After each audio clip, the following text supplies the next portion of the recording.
Okay, wrapping up chapter 2 in module 1, talking about specific gravity.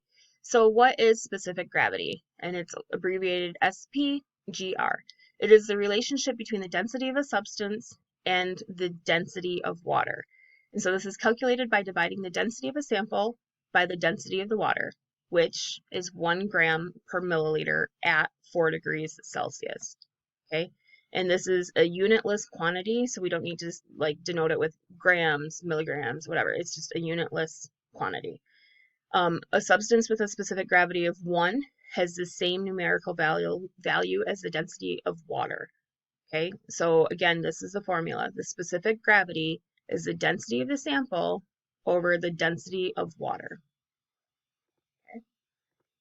So if we have an unknown liquid that has a density of 1.32 grams per milliliter, what is the volume of a 14.7 gram sample of the liquid?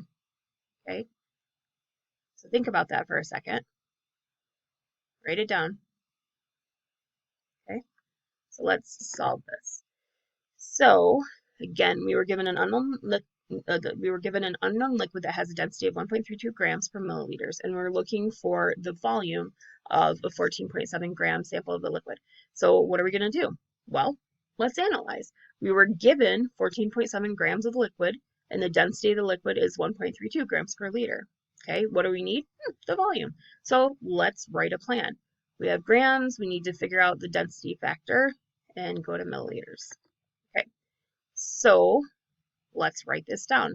Write the equalities and the conversion factors. 1.32 grams is 1 milliliter. That's what was given to us in the problem. Okay, well, 1.32 grams over 1 milliliter is the same thing as 1 milliliter over 1.32 grams. Kind of like how we've been saying flip-flopping it. Now we need to write it up so that we can cancel out our grams. So we were given 14.7 grams, so that means grams is on top, so we need grams on the bottom for our equation so that they can cancel it out. So what would we end up doing? We'd have 14.7 times 1 divided by 1.32, and that ends up giving us 11.1 milliliters, because that's our unit that we have left of liquid, and we're given it in 3 sig figs here, 3 sig figs there, so 3 sig figs in our answer. Okay, so yeah, and here is a fun little concept map on how we can end up solving all of these problems. So I really like this as well, because we have measurements that are measured in numbers, they have sig figs, we round off the answers, or we add zeros. We have metric units, they're used for length, mass, volume, temperature, and time, and they can help give us the density.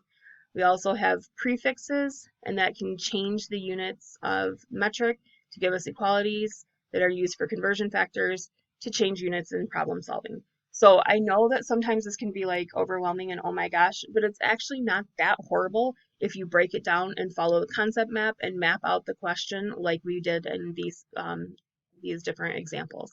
So that wraps up Unit 1, Module 1, which is chapters 1 and 2. All right, we'll see you next week. Thanks.